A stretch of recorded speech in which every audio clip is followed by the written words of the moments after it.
building a better Bay Area, moving forward, finding solutions. This is ABC 7 News. Hi there, I'm Kristen Z. You're watching Getting Answers live on ABC 7. We ask experts your questions every day at 3 to get answers for you in real time. Today, Tesla founder and frequent Twitter critic Elon Musk pulls off something of a hostile takeover, buying the single largest share of Twitter. What does he want, and will this affect users of the platform? CNET editor-at-large Ian Scher will talk about this major tech news. Also, imagine a bike race more grueling than the Tour de France, and it's right here in the U.S. A Bay Area man pushed himself to the limit to raise money for cancer research. His journey is in a new documentary produced by his wife. John Tarleton and Jenny Dearborn will join us to share their story. But first, new demands to curb gun violence in California after a deadly weekend in Sacramento. 6 people were killed and 12 injured yesterday after a fight broke out downtown and several people opened fire. Today, police arrested 26-year-old Dondre Martin. He's been booked on assault with a firearm and a prohibited person in possession of a firearm. There are renewed calls for stricter gun laws. And joining us to discuss efforts underway, State Assemblyman Phil Ting of San Francisco. Assemblyman Ting, thanks for your time today. Thanks for having me, Kristen. Good to see you. I want to start by asking for your reaction to the bloodshed when you first found out. Well, I found out, like many others, waking up Sunday morning, I was horrified. This is about 1 block from the state capitol where I work. And it's a place, an area where before COVID, we would frequent quite often, whether we had lunches or dinners, spent a lot of time there. I know exactly where this area is, and it's a very popular area, especially on the weekends. And so it's kind of horrifying that as downtown Sacramento has been trying to bring people back into this area, you have this horrific, senseless shooting.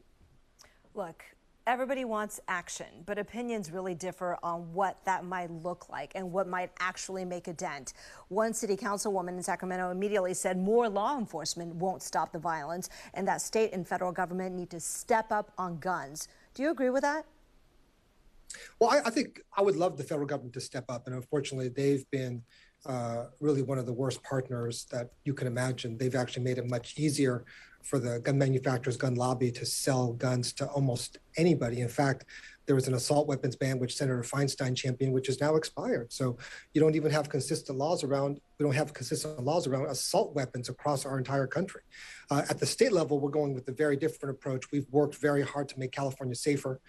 We have some of the tightest gun ordinances in the entire country. I'm putting forward a law, AB 1594, which will allow ordinary citizens and victims of gun violence, just like the victims from last night or the other night, to be able to sue gun manufacturers, gun distributors, the gun shops, really anybody who really were responsible for getting these guns onto our streets. Right now, we have more guns than people on our streets. But would holding the industry responsible financially really make a difference? I mean, is it the thought that they would just go out of business? They've had to pay out too much? I mean, how would that deter things when you're looking at us already having 393 million weapons, firearms out there in the U.S.? Yeah, I think what you want is you want a better manufacturing partner. Every industry in this entire country, they're responsible for what particular damage their products may cause, except for the gun lobby, the gun manufacturers. The federal law gave them a shield, so they don't have to be responsible for any damage that their products do on our streets. They're the only one. So this would allow ordinary citizens, consumers, to really hold manufacturers accountable. The hope would be that they would take greater responsibility in terms of educating their gun owners, telling them about how to safely store guns and how to make sure that they stay in the right hands. You have gun owners who do know how to handle their weapons, and we want to keep it that way. We don't want them getting in the hands of their children or the hands of their friends who really shouldn't be having weapons. All right, I don't know, and you tell me if you have information that's not public yet, about whether the gun used in this horrific situation in Sacramento was a ghost gun, but I know there are efforts to contain them. That is becoming more and more of a problem. No serial number, you get the parts and then you put it together yourself. I know some cities, including San Francisco, have a ban. Can you talk about what the state can pursue? Yeah, I'm working with my colleague Mike Gibson from Carson. I'm really fighting back on ghost guns. He's really been a leader. I'm a joint author on his legislation that's really going to be much more stringent on banning ghost guns and making it much harder for people to get ghost guns. You're right. You know, ghost guns are way too easy to get. You get them in the mail. They come in parts. You can just install it at home. You don't have to go through the waiting period, the education that you would have to get normally if you purchased a gun here in California. But I think the bottom line is we just have way too many Americans who just believe that guns have more rights than people, and that we shouldn't be able to walk our streets, go out to dinner, go to a nightclub without fear of getting gunned down.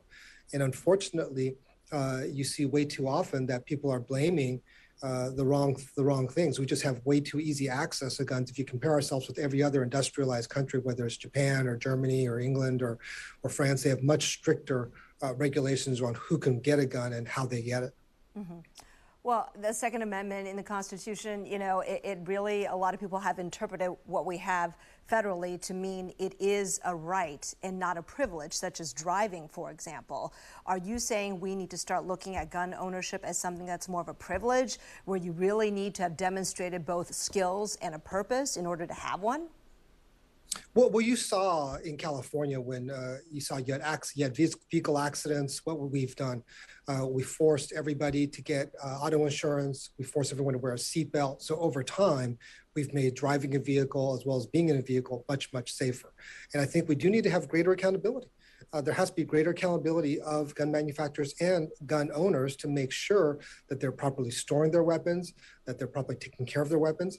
And quite often, in many cases of other mass shootings, not talking about this one, but other mass shootings, people were able to legally get guns, get a lot of guns, get a lot of ammunition, and then go perpetrate mass shootings. So we got to make sure that we're also keeping guns out of the hands of the wrong people. That's why in the past I've championed legislation to expand gun violence restraining orders modeled after domestic violence restraining orders, which allow coworkers and people you go to school with to work with law enforcement and courts to take guns out of the hands of the wrong people. So I think we have to do a much better job of that too. That's right. I did a little research into the gun bills that you got passed into law. There was that, and then there was in 2013 holding gun owners criminally liable for leaving a gun where a kid could access it, right? What I want to ask you is, have all these guns made a difference? Do we have data on, I mean, because intuitively and logically, they sound like they should help. But do we have any studies that really looked at how big of a dent these laws have made in California? Absolutely. So one major problem with the federal government is they've defunded NIH and CDC. Normally, they'd be the ones to look at gun violence, but they were specifically prevented by the gun lobby to do any research on gun violence.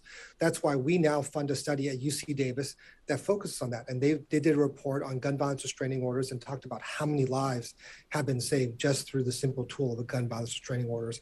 And their research is amazing because they're one of the only ones, frankly, doing it in the country, because the gun lobby is so strong. They know the facts are compelling, so they just try to keep the facts out of people's hands. Now, some people, as you know, on the other side argue that if more people had guns, they would actually be better equipped to defend themselves in that situation, such as we had, and take down any mass shooters out there. What do you say to that line of thinking? Well, again, what you saw is, I believe it was 75 to 100 rounds of ammunition were fired, I believe, in just a few minutes of time. So it wasn't really the fact that the shooting lasted for a long time, the perpetrator was there for hours. This happened because clearly they had a weapon that could fire at that level of speed. Can you imagine just 75 to 100 rounds just in a minute or two or a few minutes? That is the kind of weapon that really should not be in anybody's possession. That's a military type of weapon. You don't need that weapon to go defend yourself. That is a weapon that is there to kill as many people as quickly as possible. And that's exactly the kind of weapon that shouldn't be on our streets. Would California having stricter laws, more laws, make much of a dent if other states aren't following suit or perhaps are even rolling back their gun laws? Yeah, California believes in leadership. We lead other states. We don't follow other states. And we believe that what we're doing is correct. If you look at the data, you look at the research, we have less gun violence here in California than other places. I think because of these exact gun laws because we take it very, very seriously. We ask people, there's waiting periods, there's education. And so I believe that our gun laws have actually made our state safer. And we're going to keep pushing stricter gun laws because we feel that right now we're not doing enough. We still have way too many guns on our streets, and we have way too many guns in the hands of the wrong people. All right, Assemblyman Phil Ting, thank you so very much for your time and insight today. Appreciate it. Thanks, Kristen. Coming up next, the big move made today by Tesla CEO Elon Musk. The world's richest man is actually now the largest single shareholder at Twitter. CNET's editor-at-large will be joining us to break down what that means. We'll be right back. In commercial break. All right, everybody, as you probably noticed, I am back. I'm back. So hope you had a great week. I did. A little recharging going on, and it was all good. So thanks for joining us. All right, we're going to take a short break and be right back.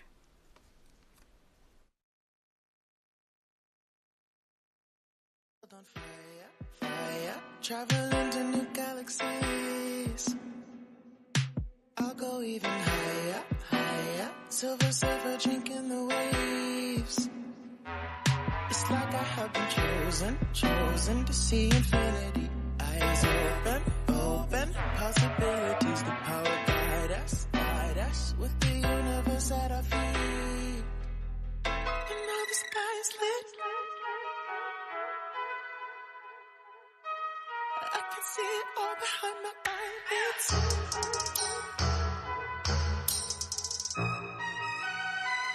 I can blow your mind. I can blow your mind. I know what the stars taste like. Yeah.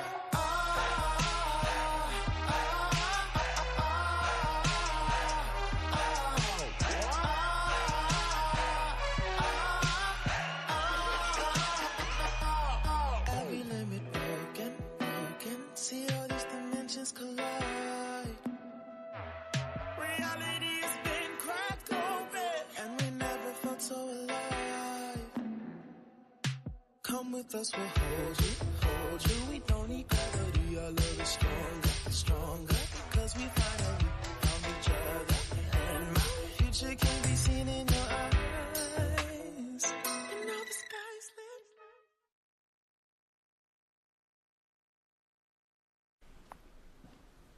10, 9, 8, 7, 6, 5 seconds. Let's give this as much time as we can. 3, 2, 1. A huge shakeup in the social media world today when the world's richest man bought a nearly 10% share of Twitter. Elon Musk, the controversial CEO of Tesla and SpaceX, whose net worth is $288 billion, is now Twitter's single largest shareholder. Musk has the 8th largest following on Twitter, today tweeting this message to his 80 million followers. Oh, hi, LOL. Joining us to discuss why Musk might have made the move and what it means for the rest of us is CNET editor-at-large Ian Sherr. Hey, Ian. Hi, how you doing? Good. Just digesting this news. I mean, it seems like investors like it, right? Twitter shares really jumped, didn't they? Well, yes, Wall Street's a weird animal, and especially when it comes to Elon Musk, we've seen a lot of very weird meme type stuff going on, right? And in particular, you may remember that when GameStop was going crazy, that stock, part of it was actually when Elon Musk tweeted about it. Dogecoin, another one of those cryptocurrency crazy things, Elon Musk's name somehow attached to it, it became a huge thing. So him getting involved with Twitter in some way just drew a lot of people's attention. I think that's probably why the stock rose so much. But there is a larger question about what he wants to do. Being its now largest shareholder, he has potentially influence over how the company is going to operate, or at least a seat at that table. And that is going to be very interesting considering how much he's kind of pushed back against the way Twitter operates. Yeah, let's just take a step back and ask, why does he want a seat at the table, right? We know he's often criticized Twitter, especially when it comes to free speech. Like, I think we have a tweet pulled up from when he did that poll not too long ago, right? Yes. Asking people, do you believe Twitter vigorously adheres to this principle, meaning allowing free speech, which he says is essential to a functioning democracy. You know, what's his game here? I mean, trying to figure out Elon Musk's game is kind of, it's become its own job. I really don't know. But I think that part of what we are seeing is that a lot of the pushback against social media is starting to take some real form. And if you look at it in the larger grand scheme of things, you look at what's happening on Capitol Hill, and you look at lawmakers and regulators around the world, they are starting to put pressure on Facebook and Twitter. You see what's happening among the people who are upset with Twitter, right? And the rules that they have, especially after the 2020 election and everything that happened on January 6th and President Trump getting kicked off the platform, you see a bunch of other alternatives starting to get attention. They're not growing to the same size, but they are getting attention, including, by the way, Truth Social, which President Trump started, and he hasn't even tweeted on it yet, or I don't know, is it called Truthing? I have no idea. But the point is that these things have a very hard time getting off the ground. So if you look at Elon Musk and his frustration with it all, he sees all of this money wasted by trying to build a competitor, by trying to get laws passed. He's like, maybe I could just buy my way to the table and start making changes to what I want. Right. Maybe a little easier than building one from scratch, which he had been threatening, of course. But I wonder, look, just because you own 9 to 10% of a company, does that actually obligate the CEO to listen to you, for you to actually be able to really, really affect policy? This is the whole interesting politics of the way Wall Street works in the financial world.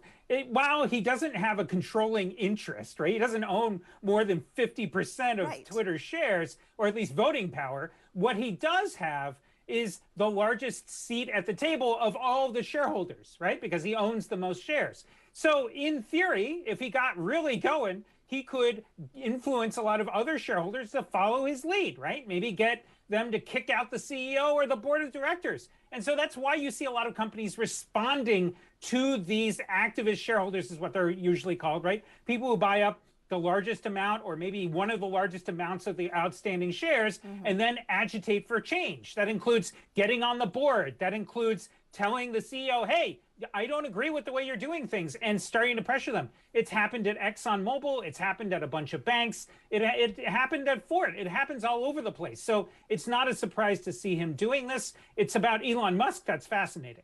We've talked a little bit about how his rogue tweets or random tweets can really move markets, you know, make companies, break companies. And in 2018, there was actually an SEC ruling against him after he tweeted that he was going to take Tesla private. And of course, that wasn't the case at all. And then after that, he was subject to some regulations. Tell us if that plays into what he's doing here at all. Well, he certainly doesn't like the way people treat him on social media, insofar as trying to muzzle him on any level from his perspective.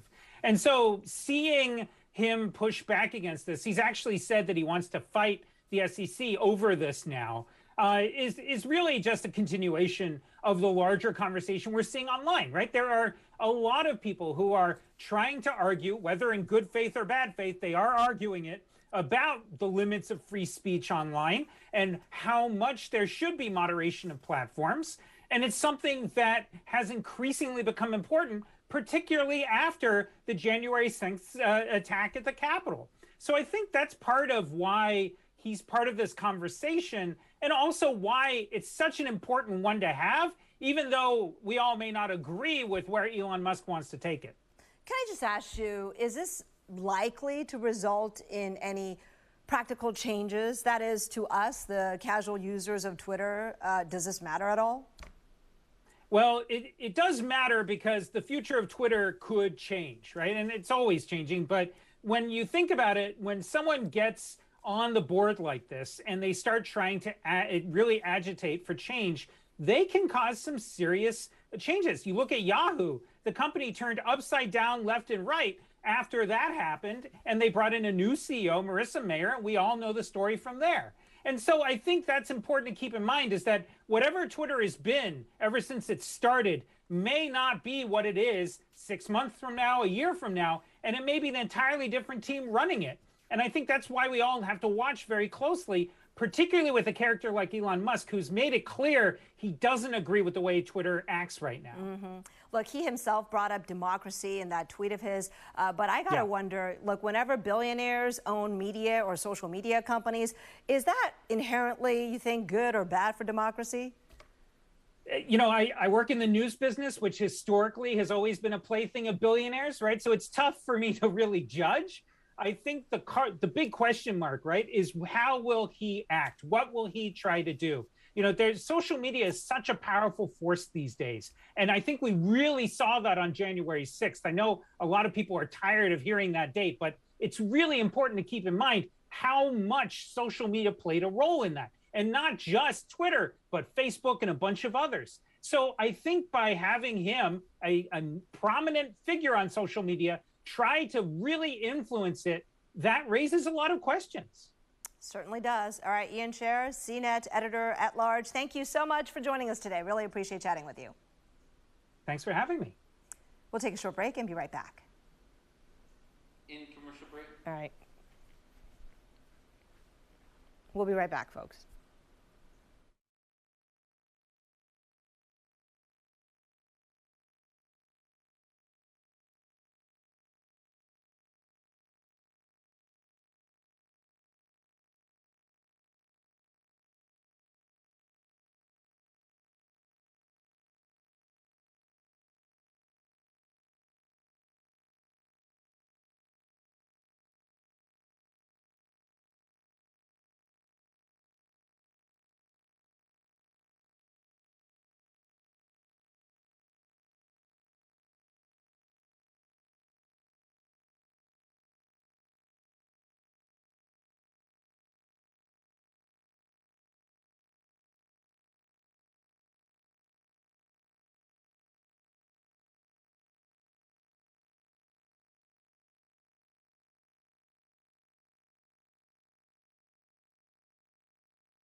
Six, 5 seconds, 4, 3, 2, 1.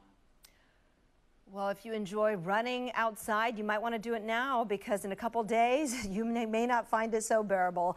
You've heard about the heat wave that is coming our way this week. So let's bring in weather anchor Spencer Christian to talk about what we are looking at. All right, so this is the calm or the cool before the storm. That's right, the calm and the cool, Christian, that's right. Then tomorrow, it's going to start to warm up a little bit, but that's not going to be the day of intense warming. So temperatures may be about, 5 to 7 degrees warmer tomorrow than today. But look at this projection of the inland East Bay high temperature trend for the week. We're going to have a sharp increase in temperatures, what we call intense warming on Wednesday. So on Wednesday, we expect high temperatures inland to be around 88, 89 degrees in the warmest spots. We'll see 80 degrees around the Bay shoreline, which is more like what you'd expect in August, September. And on the coast, we'll see 70s. Then on Thursday, we expect that to be the hottest day of the week. Inland highs, on this graphic, it shows 92. We expect readings of 94, perhaps 95 degrees in the hottest inland spots in the East Bay on Thursday. Right around the Bay shoreline, we could see 90-degree readings and maybe up to about 80 in the warmest coastal spots. Then on Friday, maybe 90, 91 inland, still in the 80s around the Bay shoreline. And then finally, over the weekend, we'll see temperatures moderating a bit. So it's a building ridge of high pressure that's going to cause this big warm up. We'll have winds flowing offshore, which typically will cause a warming trend, and it will mean drier air also. And although it's going to be hot and dry, we're not looking at any advisories yet about the possibility of wildfires or anything like that, but certainly we're keeping that in mind because it's going to be such a sharp warm-up and the air will be so dry. But excessive heat warnings, I mean, that's certainly possible when you get into the 90s, right? It's possible. So generally we expect that to happen when we have a sustained heat wave over a period of several days. So we expect only one day of truly excessive heat. However, even in the absence of any kind of advisory about heat-related illnesses, elderly people, very young children, and anyone with any type of medical condition that would cause them to feel weaker or not so well if they're out in the heat, those people should avoid the heat. But at the moment, we don't have any heat advisories issued. You know, with some heat waves, we have the coast, which might still be 20, 30 degrees cooler. That is not the case with this one, right? That's true, and that's mainly because of that offshore wind flow I was talking about. When we have that kind of pattern, it generally carries the warm air all the way out to sea. And in this case, yeah, you're right. We'll see high temperatures definitely in the 70s over that on the coast. During that 3-day period of Wednesday, Thursday, Friday, and it is quite likely that on Thursday, which is going to be the day of the most widespread and extreme heat, we could see 80 degrees in some of our coastal areas, which of course is great beach weather, but that means the people in the inland areas are going to be sizzling and scorching with temperatures in the mid-90s or higher. Oh yeah, there's a chance, speaking of or higher, there's a chance of some record high temperatures for Thursday's date. We're watching that carefully. We're not predicting it yet, but there's that chance. Yeah. Look, how unusual is it in April to have 90-degree weather? Is that something we actually do get, but we just kind of forget? It's very unusual. It has happened in the past. It's an occasional thing. It's not something we would normally expect. And it's because it's an isolated occurrence, we shouldn't be too quick to link that to climate change. Although, because the climate is changing and everything is getting warmer, this could be one of the byproducts of climate change. I see. And because it's not sustained for more than a couple days, you don't expect an impact on our power grid? No, we don't expect that. I'm not saying it can't happen. We don't expect it. Generally, with a sustained heat wave, a period of 3 days or more, 3 consecutive days or more of temperatures 10 degrees or more above average, that's when we would expect something like that. Maybe some power outages, maybe, overloading the grid. And of course, there might be advisories issued, heat advisories then for health conditions that might be made worse by the extreme heat. Got it. Yeah. And should we take this as an omen or not, that perhaps we're done as far as this year or the season for rain? Yeah, it looks like we're pretty much done in terms of any beneficial rain. It's certainly possible, likely even, that we'll see some light rain here and there going into the late spring. That happens occasionally, but in terms of significant or beneficial rain that might mitigate the drought, I don't see that happening. All right. Well, Spencer, thank you so much for keeping us posted. We look forward to more of your reports. All right, we'll take a short break and be right back. In commercial break. There you go. All right. We made it happen. Folks, we'll be right back.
8, 7, 6, 5 seconds, 4, 3, 2, 1. And thank you so much for joining us today on this interactive show, Getting Answers. We'll be here every weekday at 3, on air and on live stream, answering your questions. World News Tonight with David Muir is coming up next. Bye-bye.